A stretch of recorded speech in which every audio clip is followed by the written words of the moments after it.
इस चीज को बताने के लिए अगला जंगल के राजा ने उसको कहा कि देख मेरे तरह तेरे लंबे बाल हैं, देख तू ऐसे चित्कार सकता है, तुम ऐसे आवाज दे सकता है, तुम मुस्तैदी से लड़ सकता है, तुम एक बार दहाड़ो चित्कारो, तुम्हारा बाप दादा का खोया हुआ राज फिर से वापस आ जाएगा।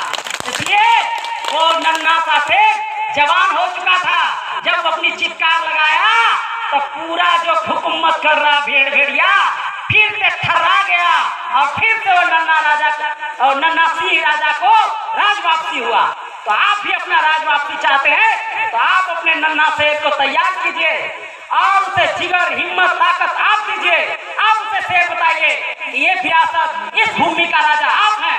आज हम लोग भूमि मांगने चलते हैं, भूमि मांग रहे हैं और वो देने का अधिकार बना दिया है, लेकिन कलम चला कौन रहा है?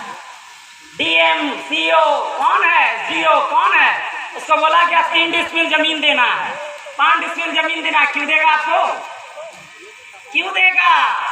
वो क्या करेगा? वो अपना दुश्मन पैदा करेगा क्या? आपके बाल बच्चों को क्यों पढ़ने देगा? आपके बाल बच्चों को क्यों नौकरी देगा?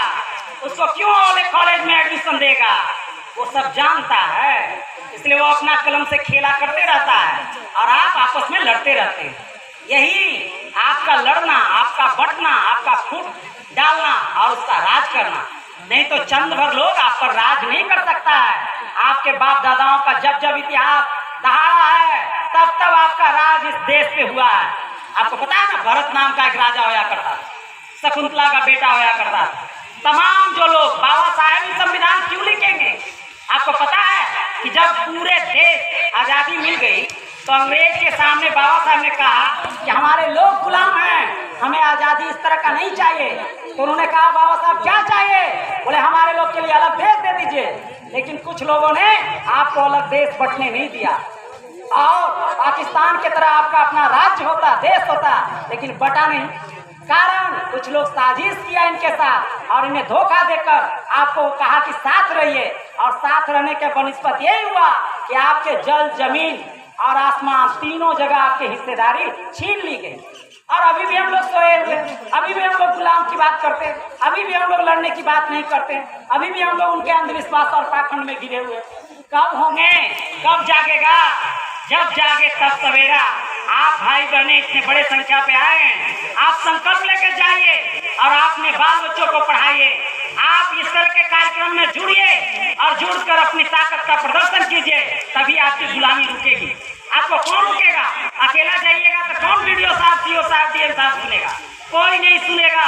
सरकार ने और बाबा साहब के संविधान ने आपको अधिकार दिया है, लेकिन अधिकार मांगने से नहीं मिलता है, अधिकार छीनना पड़ता है, तभी आपके बाल बच्चों को बाजी भाग मिलेगा। और ये जो अब एक अद्भुत आपने मान सम्मान दिया, चाहे यहाँ शंभू जी और तमाम जो लोग हैं आप सबने बुलाया, बड़े पैमाने पर हमारे शहर बहुत सारे पदाधिकारी आए, बहुत सारे पदाधिकारी कई जिलों में काम कर रहे हैं।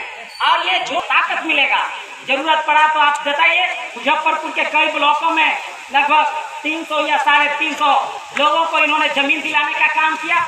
क्या वो लोगों के अधिकार अगर लड़ी नहीं गई, मांगी नहीं गई होती तो जमीन दिलाया जाता?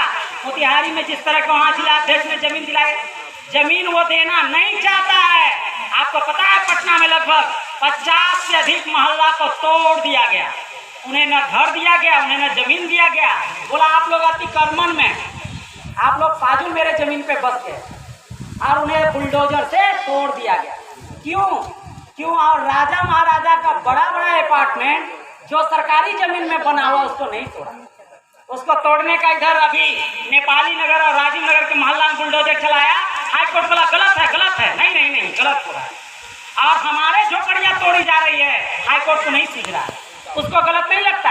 हमारे बाप दादाओं का पुरखा मर जाता है, खानदान मर जाता है झोपड़ी बनाने में, उसे शर्म नहीं आता हमारे झोपड़ी को तोड़ने, उसे शर्म नहीं आता हमारे लोगों को बेघर करने में। बरसात में कभी भी बेघर कर देता है। क्यों? क्योंकि आप एक नहीं हैं। क्यों आप एक अनेक में हैं? क्यों आप संविधान नहीं पढ़े? क्यों आप अधिकार नहीं जानते हैं? जिस एक्ट के तहत उनका जमीन रुक सकता है, उसी एक्ट के तहत हमारे जमीन भी रुक सकता है। जिस जमीन पे गरीब हो, 30 बरस तक अगर रह गया है, वहाँ उसको आधार कार्ड बन गया, जाति प्रमाण पत्र बन गया, वहाँ का आवासीय पता है, सब कुछ पता है। अब उस जमीन पर पूरी कब्जा न्यायालय के मुताबिक आपका है। अगर जब तक सरकार आपकी दूसरी व्यवस्था नहीं देती है, तब तक वो अपने काम के लिए भी जमीन नहीं ले सकता। तो ये अधिकार आपका है, ये कॉन्स्टिट्यूशनल राइट बाबा साहब ने लिखा, लेकिन आपने पढ़ा नहीं। यहाँ अधिवक्ता साहब बैठे हैं, तो उनको पता है अध्यक्ष जी को कि ये कानूनी राइट नहीं जानता, वो अत्याचार अधिनियम एक्ट नहीं जानता है, वो गुनाहों और अत्याचारों का अधिकार नहीं जानता है। कौन जनाएगा?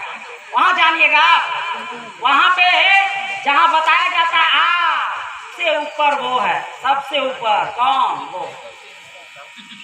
और वो इतना ऊपर है कि आप इतना नीचे हैं कि जिसका कोई सीमा नहीं, आपको बराबरी होने नहीं देगा वहाँ। आप जहाँ जाते हैं और जहाँ आप लोग जो सजा बना करके पूजा कर रहे हैं दिन रात, वो यही बताता है। अब वो बहुत ऊपर, आप तो समझ जाइए, आपका कोई सीमा नहीं है कितना नीचे, फिर आपको जिंदगी भर बराबर नहीं होने देगा। और ये बाबा साहब और आपका संविधान कहता है नहीं, यहाँ सब बराबर, यहाँ समानता है, स्वतंत्रता, फंडामेंटल राइट क्या कहता है? 6 अधिकार है आपका। और वो कहता है कि आप रत्ती भर उससे नीचे नहीं है। अगर राजा रानी के पेट से बेटा राजा बनेगा, तो यहाँ दाई का पेट से जन्मा हुआ बेटा भी राजा बनेगा। ये कहता है। क्या आपका पेट से जन्मा हुआ बेटा को राजा बनने का हक नहीं है? उन्हें राजा बनने का हक कौन दिलाएगा? इस मानव जीवन में आपको समान आजादी, बात करने का, व्यापार करने का, रहने का, पढ़ने का, नौकरी लेने का, ये अधिकार कौन दिलाएगा? आप कहिएगा हम नहीं लेंगे, राम बाबू प्रणाम बाबू आपको देने आएगा, कोई यहाँ देने नहीं आता है, सब कृपा करता है, सब मर जाए, हमारा डोरिया भर जाए। आपको जागना होगा, आपको पढ़ाना होगा, आपको एकजुट होना होगा। भाई यहाँ लगातार हम लोग यही देखते हैं, बताते हैं कि हम लोग जहाँ जा रहे हैं गोली सब चला लेते हैं, लेकिन एकजुट क्या है? गाली है। दबा कुचला क्या है? गाली है। आपको इतना नीचा बनाया जिसको शब्दों में कहा नहीं जा सकता। और तब भी आप ऊपर वाला कुछ नहीं करता, नीचे वाला सब करता। जो पैदा लिया ना वही कुछ कर सकता है। हम लोगों ने अपने माँ बाप को बताया, देखो माँ हम तुम्हारे लिए जो, अरे छिज्जल पावन गगन समीरण होगा भाई। गुरु कितना है, देव कितना है? माता पिता गुरु अतिथि उपदेशक, यही सब देवता, यही भगवान है, यही कुछ कर सकता है। गुरु हमको सिखा कर यहाँ लाया, जो गुरु ने हमको ज्ञान दिया उससे हम आज यहाँ है। अगर हम कहीं पे जो मूर्ति हम बना करके दे दे और हम बोल रहे ये कुछ करेगा, भाई हम भगवान को हम बनाएंगे? भगवान खुद व्याप्त है, हवा में, पानी में, ब्रह्मांड में, जगत में, वो भगवान है। भगवान यहाँ अभी हम लोग 2 आदमी करेगा, महिला पेड़ पे लाल कपड़ा डाल देगा, 10 आदमी वहाँ सिंदूर डाल देगा, लाइन से सारा छठ करे वाली औरत कर रहा है, फल चढ़ा रहा है, फूल चढ़ा रहा है। भाई इस तरह का चीज से थोड़ा सा परहेज करो भाई। भगवान हाँ ठीक है, मंदिरों में आस्था है, हमें भी आस्था है, लेकिन वो चीज खुद करो, देखो अपने आंखों से। बाबा साहब ने कहा साइंटिफिक, रीजनल, लॉजिकल, तार्किक, सूझबूझ वाला, जानकार, उसका पूजो ना। बाबा साहब भगवान को एक धज्जी उड़ाए रैदास और मध्यकाल में जन्म लिए, तो उन्होंने कहा हम तुझे हरि मिले तो क्यों मैं पूजू पा। अगर हम कहते हैं छोटा पत्थर में भगवान है, तो बड़का जो पहाड़ जो निकलल है वहाँ माथा फोड़ी पूरा, तो और बड़ा भगवान होगा। तो ये जो स्थिति है, इससे आंखें खोलना होगा। हम नहीं कहते आप पूजा मत कीजिए, पूजा कीजिए, लेकिन पूजा क्या है? पूजा कर्म से बड़ा पूजा होता है क्या? अरे कर्म से पूजा कलम नहीं चला, और हम कुछ नहीं करते, हम नहीं पढ़ते, तो क्या हम प्रोफेसर बनते? क्या ये प्रोफेसर बन जाते? तो आपको प्रोफेसर बनना हो, आपको डॉक्टर बनना हो, आपको इंजीनियर बनना हो, तो आपके अपने कर्मों की पूजा करना हो। आप खेती करते वही पूजा, आप मेहनत करते, दर्जी का काम करते वही पूजा, आप दुकान चलाते वही पूजा। तो उन्होंने कहा कर्म ही पूजा है, कर्म ही आपको जीवन में बदलाव ला सकता है। बाकी आस्था तो अनेक है, धर्म अनेक है।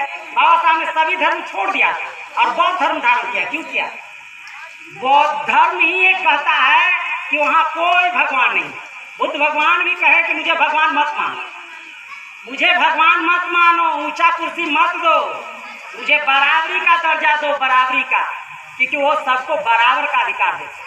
कोई धर्म अगर ऊंचा नीचा किया, इसका मतलब है उसमें चाहे वो इस्लाम है, सभी धर्मों को ग्रंथ उन्होंने पढ़ा, बाइबिल पढ़ा, कुरान पढ़ा, वेद पढ़ा, जितना रामायण पढ़ा, सब पढ़ने के बाद उन्होंने कहा नहीं, हम सब में अंतर पाते हैं यही कि हमको समानता नहीं देता, हमारे साथ चीटिंग करता है, भेदभाव करता है।